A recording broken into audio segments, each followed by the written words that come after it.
For the first time, the January 6th committee just laid out the criminal case against Donald Trump, specifically related to what happened on January 6th. The revelations were made in a court filing in California, where lawyers for the committee argued that Trump attorney John Eastman should not be allowed to withhold emails under attorney-client privilege. Eastman, you may recall, was the lawyer who tried to provide a legal basis for Trump's efforts to overturn the election. The committee's lawyers argued that Eastman's documents should be reviewed privately by the judge to determine if they fall under the, quote, crime or fraud exception to the attorney-client privilege rule. And in the filing, they revealed that, quote, the evidence provides at minimum a good faith basis for concluding that President Trump has violated Section 18 of the U.S. Code, specifically that he obstructed, influenced or impeded or attempted to obstruct, influence or impede an official proceeding in the United States, and that he did so corruptly. They also say the committee also has a good faith basis for concluding the president and members of his campaign engaged in a criminal conspiracy to defraud the United States. They suspect that a review of the documents may reveal the president and members of his campaign engaged in common law fraud as they tried to overturn the election. I'm joined now by one of the members of the committee investigating January 6th, Congressman Jamie Raskin of Maryland. And Congressman, I'm very pleased to have you specifically because I know in your previous life you were a law professor, and this is almost like a law school final exam. There's a lot going on in this in terms of the filing and in terms of what's happening. So I wonder if you could just sort of explain to us what this is. I mean, let's start with Eastman. What was his role and how is he attempting to fight the committee's subpoenas? Yes, it's like a law school final exam where the whole fate of democracy is riding on the answer.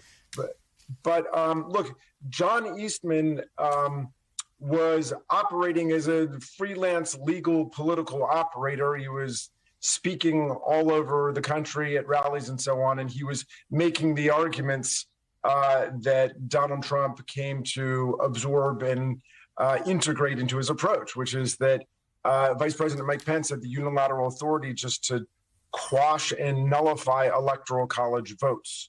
And Eastman was running around saying that the Electoral Count Act was unconstitutional.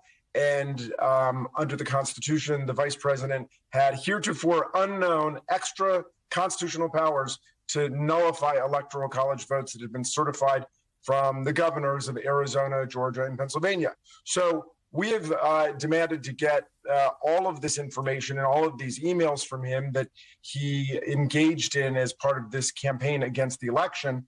And he has asserted that they're covered by the attorney-client privilege. The problem with that is that there's no evidence that he was acting as the president's attorney or that they had formed an attorney-client relationship. If they had formed one, it had clearly been waived both by the president in telling him to go out and to make all of these arguments and by him in terms of his conduct.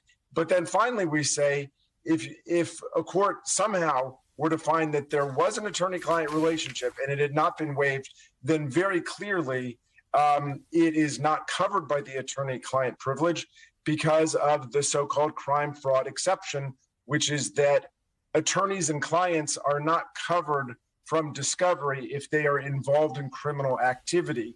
And here we identify at least three different kinds of criminal conspiracy and activity that were afoot. One, conspiracy to obstruct the federal proceeding, the joint session of Congress to count electoral college votes. Two, a conspiracy to defraud the United States by sending in these counterfeit slates of electors and then using that as a pretext for shutting down the proper counting of electors under the 12th Amendment and the Constitution. And third, just common law fraud. So the whole thing was basically an attempt to perpetrate a scam. The president was talking about stopping the steal. He was trying to perpetrate a steal of the election. And John Eastman was very much part of those plans. You and your colleagues strike me as fairly savvy about all this. You know what you're doing. Yesterday, when this filing was filed, when it became public, it made huge headlines because the committee is saying we have a good faith reason to believe the ex-president engaged in a criminal conspiracy.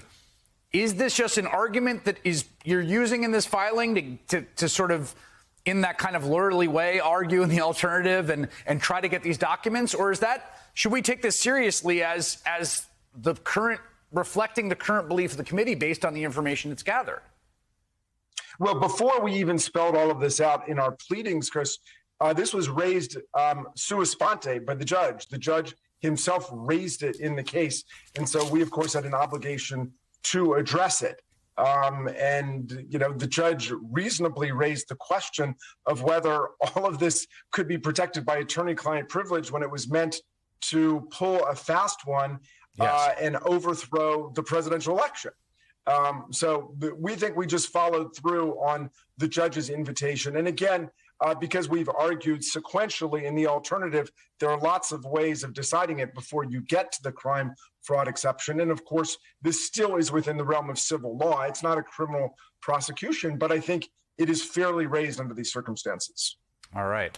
Fascinating explanation. Always love a good sua sponte. Congressman Jamie Raskin, thank you for your time. I appreciate it.